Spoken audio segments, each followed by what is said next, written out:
Hello दोस्तों। तो चलिए सुनते हैं फिर से कहानी का अगला भाग, part 27, the girl in room 105। चलिए सुनते हैं कहानी।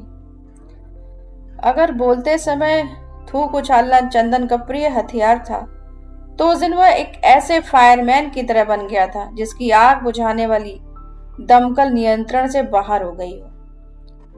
उस दिन उसकी भावनाएं गुस्से से पागल हो जाने से लेकर पूरी तरह आग बबूला हो जाने तक चली गई थी। 2 हफ्ते पीक मंथ्स के बीच में, और इसके बावजूद मैंने तुम लोगों को जाने दिया। मैंने चंदन ने अपने मुंह के 4 फीट के दायरे में आने वाली हर चीज पर गुटखा और थूक के छींटे उछालते हुए कहा। मैं बीमार हो गया था सर, गैस्ट्रोइंटाइटिस, मैंने कहा। सौरभ और मैंने चंद मिनट पहले ही पेट के इन्फेक्शन को गूगल किया था। ये क्या होता है? चंदन ने अपने गुटके को जोर से चबाते हुए कहा। गैस्ट्रोइंटेराइटिस, जिसे इन्फेक्शियस डायरिया भी कहते हैं, गैस्ट्रोइंटेस्टाइनल ट्रैक्ट में आई एक ऐसी गड़बड़ी का नाम है जो पेट और छोटी आंत को प्रभावित करती है। मैंने विकिपीडिया पेज की पहली पंक्ति को जस का तस दोहराते हुए कहा। चंदन ने मेरी तरफ देखा, उसका मुंह चढ़ गया। इसके लक्षण में पेचिश, उल्टी और पेट का दर्द शामिल है। बुखार, ऊर्जा की कमी और डिहाइड्रेशन भी हो सकता है। सौरभ ने भी विकिपीडिया के विवरण को दोहराते हुए कहा। तुम लोग जेई पढ़ाते हो या मेडिकल? चंदन ने कहा। जेई सर। तो फिर मेडिकल की भाषा क्यों बोल रहे हो? Sorry sir, sorry. 3 हफ्ते तक तुम लोग गायब रहे। मैं इसका पैसा तुम्हारी तनख्वाह में से काट लूंगा। तो क्या इसका ये मतलब था कि यह इडियट हमें नौकरी से नहीं निकालने जा रहा था? तब ठीक है, पे कट से मेरा काम चल सकता था। जी सर, मैंने 2 बार खांसते हुए कहा। बीमारी का बहाना करने पर खांसना जरूरी हो जाता है। अब मैं उम्मीद करता हूं कि तुम लोग इस जाया हुए वक्त की भरपाई के लिए एक्स्ट्रा क्लासेस लोगे। हम करेंगे सर, हमें बस कुछ और दिनों की छुट्टी चाहिए, मैंने कहा। और छुट्टियां? चंदन ने इतनी जोर से कहा कि बाहर की क्लासेस ने भी सुन लिया होगा। मेडिकल टेस्ट सर, सौरभ ने कहा। इसने रिकवर तो कर लिया है, लेकिन अभी कुछ टेस्ट करवाने हैं। तो क्या इसके लिए तुम लोग फिर से श्रीनगर जाओगे? नहीं सर, यही दिल्ली में काम हो जाएगा, बस 2-3 दिन और, मैंने कहा। हाँ तो तुम जाओ। मनीष को क्यों लेकर जा रहे हो? मेरा नाम सौरभ है सर। चंदन ने उसकी ओर शक की नजर से देखा। तुम्हारा नाम सौरभ है? जी सर। और अस्पताल में इसकी मदद के लिए कोई तो होना चाहिए ना? मेरी कमजोरी अभी तक गई नहीं है सर, मैंने 5 बार खांसते हुए कहा। चंदन ने अपनी कुर्सी को थोड़ा पीछे खिसका लिया, जैसे मुझसे कुछ और इंच दूर होने से वो बीमारी के विषाणुओं से बच जाएगा। कॉलर्ड स्पोर्ट्स टी शर्ट और वाइट कॉटन शॉर्ट्स शाम को आर्मी के अफसर लोग यही पहनते हैं, सौरभ ने कहा। हम अर्जुन विहार के एंट्रेंस पर गार्ड पोस्ट के सामने खड़े थे। हमने अर्जुन विहार के बाहरी दायरे को पूरा माप लिया था। इस आर्मी कॉलोनी में 20 के आसपास अपार्टमेंट टावर थे जो धौला कुआं के पास थे। हम चंद घंटों तक मुख्य द्वार पर स्थित सिक्योरिटी चेक पोस्ट पर नजर जमाए रहे। शाम को कॉलोनी में पैदल चलने वालों की बहुत भीड़ रहती थी। सिक्योरिटी गार्ड्स बिना किसी खास जांच के उन्हें भीतर जाने देते थे, और अगर शाम के कपड़े पहनकर कोई आर्मी अफसर बहुत कॉन्फिडेंस से चल रहा होता तो गार्ड तो उसकी तरफ देखते भी नहीं थे।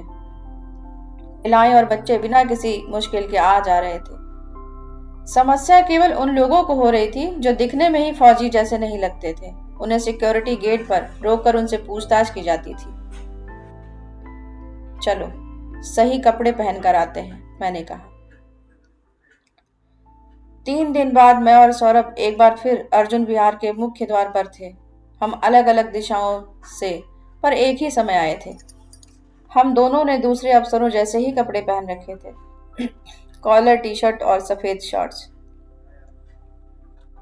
गुड इवनिंग सर, आपको देखकर अच्छा लगा, मैंने कहा। हमने तय कर लिया था कि चूंकि सौरभ दिखने में भारी भरकम था, इसलिए उसे सीनियर का रोल करना पड़ेगा। व्हाट टाइमिंग यंग मैन, तुम्हें यहाँ देखकर अच्छा लगा। सौरभ ने ब्रिटिश लहजे की अटपटी अंग्रेजी बोलते हुए कहा।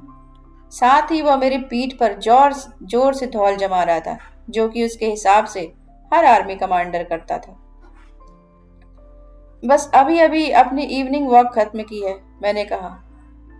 कम यंग मैन, मेरे घर चलो, चाय पिलवाता हूँ, सौरभ ने कहा। मुझे लगा हम कुछ ज्यादा ही ड्रामा कर रहे थे, जबकि गार्ड तो हमें देख भी नहीं रहा था। हम अर्जुन विहार में चले आए और सेंट्रल गार्डन की ओर जाने लगे। इस पब्लिक गार्डन के इर्द गिर्द ही रेजिडेंशियल टावर थे। अब हम फैज का घर कैसे ढूंढें? सौरभ ने कहा।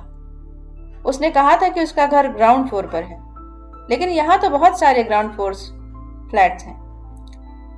20 टावर्स, हर टावर में 2 ग्राउंड फ्लोर फ्लैट। एक एक को देखने में तो बहुत समय लग जाएगा। हमें किसी से पूछ लेना चाहिए, सौरभ ने कहा। नहीं, ऐसा करना ठीक नहीं होगा। चलो थोड़ी चहलकदमी करते हैं और जितनी नेम प्लेट्स हम पढ़ सकते हैं पढ़ने की कोशिश करते हैं। हम सेंट्रल पार्क से सटकर चल रहे थे, जिन घरों में बत्तियां जल रही थी उन्हें इग्नोर करते हुए। मेजर यादव, नहीं ये घर नहीं है, मैंने कहा। कैप्टन अहलूवालिया, नहीं नहीं ये भी नहीं, सौरभ ने कहा। 15 मिनट बाद हम 8वें टावर के एक ग्राउंड फ्लोर घर से होकर गुजरे। घर में अंधेरा था, ना ही उस पर कोई नेम प्लेट लगी थी, लेकिन उस पर अरेबिक कैलीग्राफी में एक सर्कुलर साइन जरूर था।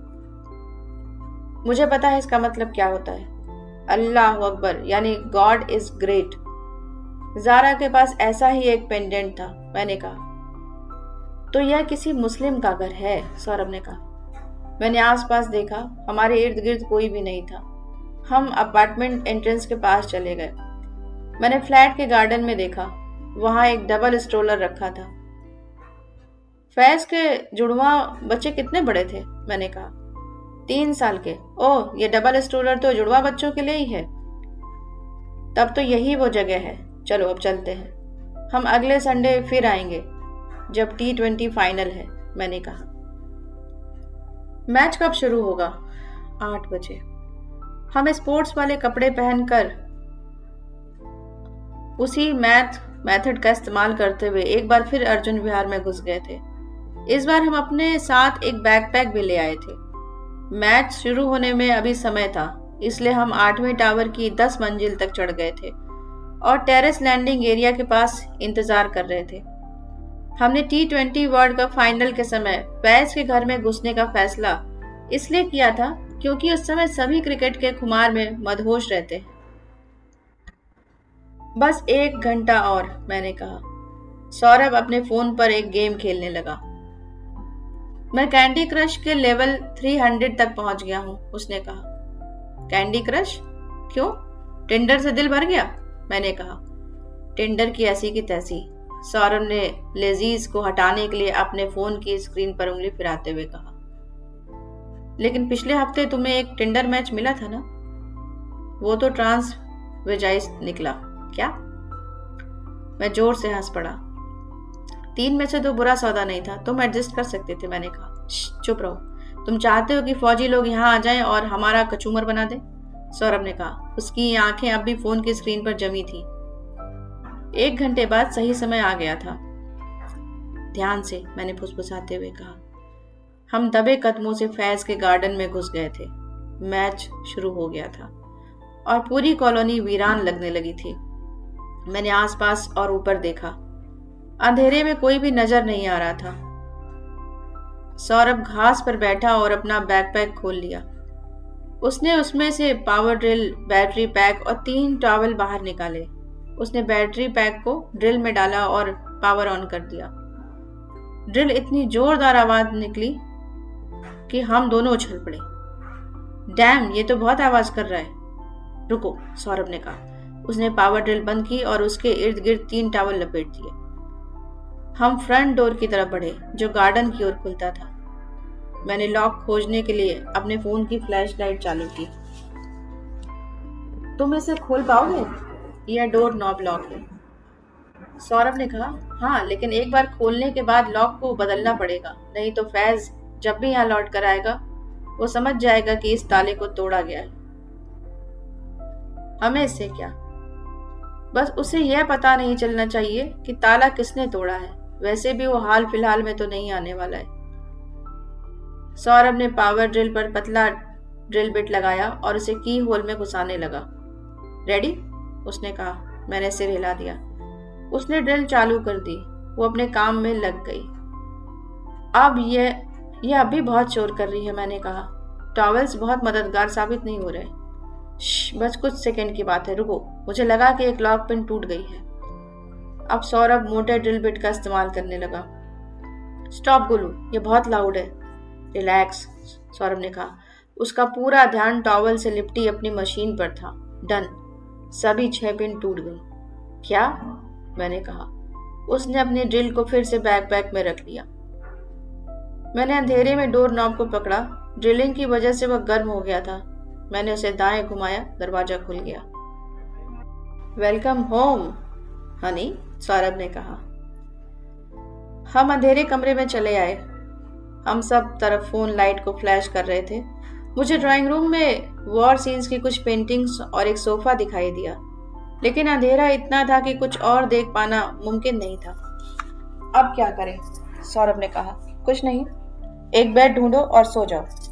हम सुबह को ही यहाँ खोजबीन कर सकते हैं। अभी तो हम लाइट जला नहीं सकते। आर यू श्योर कि हम अपने फोन टॉर्च का इस्तेमाल करते हुए खोजबीन नहीं कर सकते? आओ, सौरभ दर से चिल्ला पड़ा। क्या हुआ? मैं एक टेबल से टकरा गया, सौरभ ने कहा और लंगड़ाते हुए सोफे पर बैठ गया।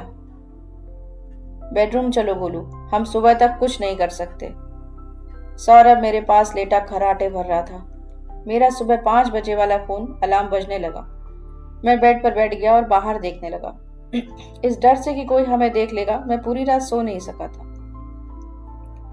मैंने बेडरूम में एक स्टडी टेबल देखी जिस पर एक डेस्कटॉप कंप्यूटर था। उसमें फैज की फैमिली की फ्रेम्ड पिक्चर थी। हाँ, हम बिल्कुल सही घर में घुसे थे। गोलू, उठने का समय हो गया। अगले 3 घंटों में हमें खान परिवार के बारे में बहुत सारी बातें पता चली, जैसे कि वे नाश्ते के लिए 2 ब्रांड्स के उत्पाद का इस्तेमाल करते थे, चोकोस और प्लेन कॉर्नफ्लेक्स। उनकी किचन की ऊपरी शेल्फों में मिल्क मेड कंडेंस मिल्क के 2 क्रेट्स रखे थे। वे सिंथॉल टॉयलेट सोप का यूज करते थे, जबकि बच्चों के लिए जॉनसन बेबी सोप इस्तेमाल किया जाता था। घर के 2 बेडरूम में से किसी एक को किड्स रूम की तरह इस्तेमाल किया जाता था, जिसमें 2 क्रिब्स और क्लोजेट्स थे। हमने बकायदा क्लोजेट्स चेक किए। उनमें से एक में कपड़े थे, दूसरे में स्टील के बक्सों में खिलौने रखे गए थे। सौरभ ने उनमें से एक को बाहर निकाला। बहुत भारी है, उसने कहा। इसके अंदर क्या है? मैंने कहा। सौरभ ने अंदर झांक कर देखा और कहा, टूटी टांग वाला स्पाइडरमैन और मूंछों वाला सुपरमैन। ये सबूत के रूप में कैसे रहेंगे? चलो मास्टर बेडरूम देखते हैं, मैंने कहा। ये तो लॉक्ड है, मैंने कहा। मैं फैज के बड़े से बेडरूम की अलमारी के पास खड़ा था, जैसे कि हमने इससे पहले कोई ताले तोड़े ही नहीं हैं, सौरभ ने कहा और अपने बैकपैक से फ्लैट हेड स्क्रू ड्राइवर निकाल लिया। उसने उसे अलमारी के दरवाजों के बीच फंसा दिया। फिर उसने कुछ मर्तबा जोर से उसे घुमाया और ये लीजिए, दरवाजे खुल गए। तुम तो इसमें माहिर होते जा रहे हो, मैंने कहा। करियर का एक और ऑप्शन। शायद मुझे लिंक्डइन पर अपनी इस स्किल को मेंशन करना चाहिए। मैं फैज की अलमारी खोलने आगे बढ़ा ही था कि मुझे एक आवाज सुनाई दी। ट्रिंग। दरवाजे की घंटी बज रही थी। हम दोनों यह सुनकर उछल ही पड़े। हमने समय देखा, 8:30 बज रहे थे। ये कौन है? सौरभ ने कहा। मुझे कैसे मालूम? हम तो गए काम से। घंटी फिर से बजी। चलो देखते हैं कौन है, मैंने कहा। हम दबे पांव बेडरूम से बाहर निकले और बैठक में चले आए। हम मुख्य दरवाजे की ओर बढ़ रहे थे। सौरभ मेरे 2 कदम पीछे चल रहा था। घंटी फिर बजी। भाई, सौरभ ने डर के मारे कहा। मैंने चुप होने को कहा और की होल से बाहर देखने लगा। 1 मिनट बाद दरवाजे पर खड़ा व्यक्ति चला गया। वो दूसरे घर में जा रहा है, मैंने कहा। उस व्यक्ति ने अब दूसरे घर की घंटी बजाई। वो उन्हें क्या बताएगा? सौरभ ने कहा। पास वाले घर का दरवाजा खुला वहां पर एक मेड कपड़ों का बंडल लिए खड़ी थी। उसने वो बंडल उस व्यक्ति को दे दिया। वो उसे लेकर वहां से चला गया। मैंने की होल से सिर उठाया और सीधा खड़ा हो गया। वो धोबी था, स्त्री के लिए कपड़े लेने आया था। मैंने मुस्कुराते हुए कहा, चलो बेडरूम में चलते हैं। अब मैं सीधा फैज की अलमारी की ओर बढ़ा और उसे खोल दिया। उसने एक तरफ उसकी बीवी के कपड़े रखे थे। मैंने उनमें खोजबीन की लेकिन कुछ मिला नहीं। दूसरी तरफ फैज की आर्मी यूनिफॉर्म्स और सिविलियन कपड़े रखे थे। सबसे नीचे की शेल्फों में कई जोड़ी भारी काले बूट रखे थे। मैंने सारे जूते बाहर निकालकर बेडरूम के फर्श पर रख दिए। क्या कर रहे हो?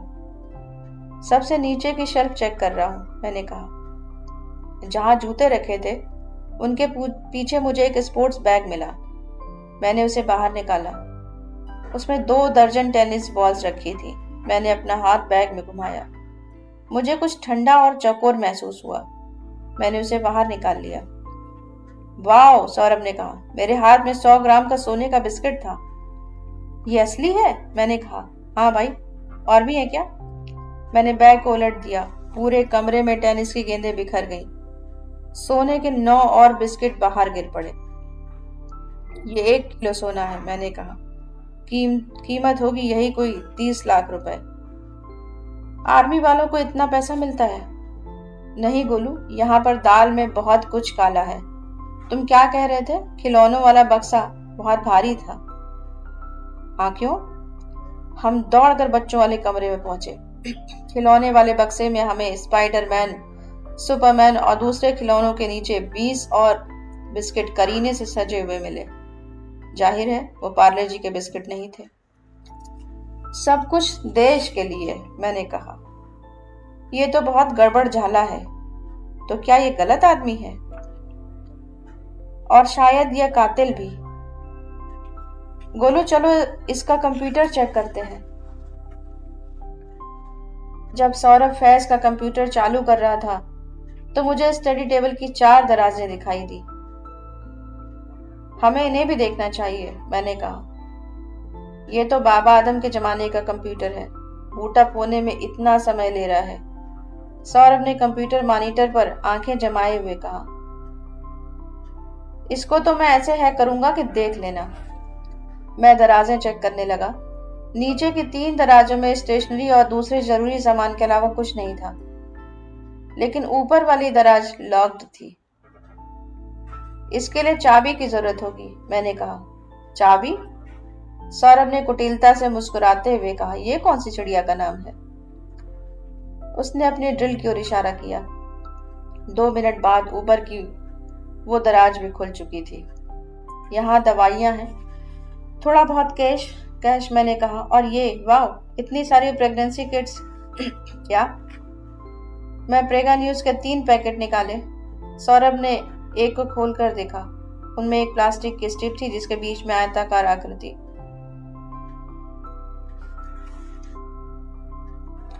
ये फैज की वाइफ का सामान हो सकता है, सौरभ ने उनकी फैमिली पिक्चर की ओर इशारा करते हुए कहा। शायद वे तीसरा बच्चा चाहते हो। मैंने प्रेगा न्यूज बॉक्स को चेक किया। उसके एक तरफ एक छोटा सा सफेद स्टिकर था। स्टिकर पर बारकोड और टेक्स्ट था जिसमें प्रेगा किट INR 50 लिखा था। गोलू, तुम्हारे पास जारा की सेब से मिली चीजों की तस्वीरें हैं? हाँ है तो, सौरभ ने कंप्यूटर के कीबोर्ड पर लिखते हुए कहा। बाय द वे, इस इडियट ने अपने कंप्यूटर पर कोई पासवर्ड भी नहीं डाल रखा है, यानी इसको तो हैक करने की भी जरूरत नहीं पड़ी। तुमने कंप्यूटर खोल लिया? बिल्कुल, और ये रहा डेस्कटॉप, सौरभ ने कहा। लेकिन क्या तुम मुझे पहले जारा के सेफ वाली तस्वीरें दिखा सकते हो? सौरभ ने अपना फोन मुझे थमा दिया। मैंने जारा के सेब से मिली प्रेगनेंसी किट्स वाली तस्वीरें खोली और जूम करके देखा। इन पर वही केमिस्ट टैग है जो यहाँ वाली किट्स पर है, मैंने कहा। सौरभ ने तस्वीरों का मिलान करके देखा। ओ यस, यानी ये दोनों एक ही जगह से खरीदी गई थी, मैंने कहा। फैज ने बहुत सारी खरीदी होंगी और कुछ जारा को दे दी होंगी। तो दोनों का अफेयर साबित हो गया, और यह भी कि इसी ने इयरिंग्स दी होंगी। तो क्या जारा फैज के बच्चे की मां बनने वाली थी? मैंने कहा। मुझे गहरा झटका लगा। मैं बेड पर बैठ गया और छत को ताकता रहा। हो सकता है, लेकिन हुआ क्या होगा? क्या फैज ने एबॉर्शन के लिए उस पर दबाव बनाया होगा? और क्या जब जारा की मौत हुई तब वो प्रेग्नेंट थी? मैंने अपने दोनों कानों पर हथेलियां रख दी। भाई, तुम ठीक हो? मैं कभी सोच भी नहीं सकता था कि जारा ऐसा कर सकती है। इडियट मी। मुझे लगता था कि वो एक परफेक्ट इंसान थी, जबकि वो यहाँ वहां लोगों के साथ सोती फिरती थी। ऐसा हो जाता है भाई। उसने मुझसे कहा था कि वो रघु के साथ खुश है, मैं उसका पीछा छोड़ दूं। और मैं सोचता था कि शायद इसीलिए वो लौटकर मेरे पास नहीं आना चाहती है। मैं खड़ा हो गया और फैज की फैमिली फोटो उठाकर दीवार पर दे मारी। फ्रेम का शीशा चकनाचूर होकर बिखर गया। भाई, अपने पर कंट्रोल करो, अगर किसी ने सुन लिया तो हम मारे जाएंगे। लेकिन मैं पहले ही मर चुका हूं। चलो यहाँ से चलते हैं। कम से कम इसका कंप्यूटर तो एक बार देख लें, सौरभ ने कहा। व्हाटएवर, मैंने कहा। तब तक वो सारे बिस्किट पैक कर लो, हमें इस आदमी के खिलाफ पुख्ता सबूतों की जरूरत होगी। ठीक है, मैंने कहा और ऑटो पायलट मोड में काम करते हुए सोने के बिस्किट को बैकपैक में जमाने लगा। मुझे नहीं मालूम मुझे ज्यादा बुरा क्या लग रहा था, फैज का जारा को मारना या जारा का फैज के साथ सोना। कंप्यूटर में तो कुछ नहीं, मुझे केवल कैप्टन की ब्राउजर हिस्ट्री मिली है। हमें सबूतों की जरूरत है सौरभ। मैं नहीं चाहता कि पुलिस कहे हमारे पास पर्याप्त सबूत नहीं है। उसे पॉर्न का चस्का था। उसकी ब्राउजर हिस्ट्री पॉर्नहब की सर्च से भरी पड़ी है। शट अप, और कोई काम की बात बताओ। शांत हो जाओ भाई। तो उसने यह गूगल सर्च किया था, दिल्ली के सबसे अच्छे डाइवोर्स लॉयर्स। जाहिर है द परफेक्ट खान फैमिली इतनी भी परफेक्ट नहीं है, मैंने कहा। सौरभ उसकी ब्राउजर हिस्ट्री चेक करता रहा। सामान्य ऑनलाइन शॉपिंग साइट्स और डैम, दिल्ली में अबॉर्शन क्लिनिक्स के लिए बहुत सारी सर्चेस और क्लिक्स। क्या? हाँ, दिसंबर 2017 में, जारा की मौत के 2 महीने पहले। ये इडियट अपनी ब्राउजर हिस्ट्री भी डिलीट नहीं करता है। इसका कंप्यूटर भी साथ लेकर चलते हैं। कोई जरूरत नहीं है, मैंने इसकी ब्राउजर हिस्ट्री पेन ड्राइव में ले ली है। गुड, और कुछ? कंप्यूटर में कुछ तस्वीरें हैं जो किसी फोन से बैकअप ली गई हैं, सौरभ ने कहा। सौरभ ने फोटोज की लाइब्रेरी खोली। उनमें से अधिकतर बारामूला कैंप की तस्वीरें थी, जिनमें फैज अपने आर्मी के साथियों के साथ दिखाई दे रहा था। 30 फोटो के बाद हमें फैज और जारा की एक सेल्फी दिखाई दी। वो हाथों में हाथ लिए एक हाउस बोट पर खड़े थे, शायद श्रीनगर में, और वे कैमरे की तरफ ऐसे प्रेमियों की तरह देख रहे थे जो अभी नींद से जागे हो। अगली तस्वीर में एक सनसेट था जो किसी हाउस बोट की खिड़की से लिया गया था। और सबूत चाहिए? सौरभ ने कहा। यह तो वही सनसेट की तस्वीर है जो जारा ने इंस्टा पर पोस्ट की थी। ठीक है, हम तस्वीरें भी अपने साथ ले जाएंगे, सौरभ ने कहा, और फैज के कंप्यूटर में पेन ड्राइव लगाकर सारा डेटा ले लिया। इसके बाद उसने कंप्यूटर शट डाउन कर दिया। चलो चलते हैं, मैंने कहा, हमें क्लासेस लेनी है। वेट, बस एक और चीज भाई। क्या? जाने से पहले किचन में जाकर थोड़ा सा चौको खा लें तो कोई दिक्कत तो नहीं होगी ना? दोस्तों, उम्मीद है आपको कहानी पसंद आ रही होगी, और पसंद आ रही है तो प्लीज लाइक कीजिए, शेयर कीजिए, सब्सक्राइब कीजिए and press the bell icon, जिससे कि आगे की सभी कहानियों के नोटिफिकेशन आपको मिलते रहे। तो सुनते रहिए कहानी, बने रहिए हमारे साथ। Story time with Aarti. Thank you so much.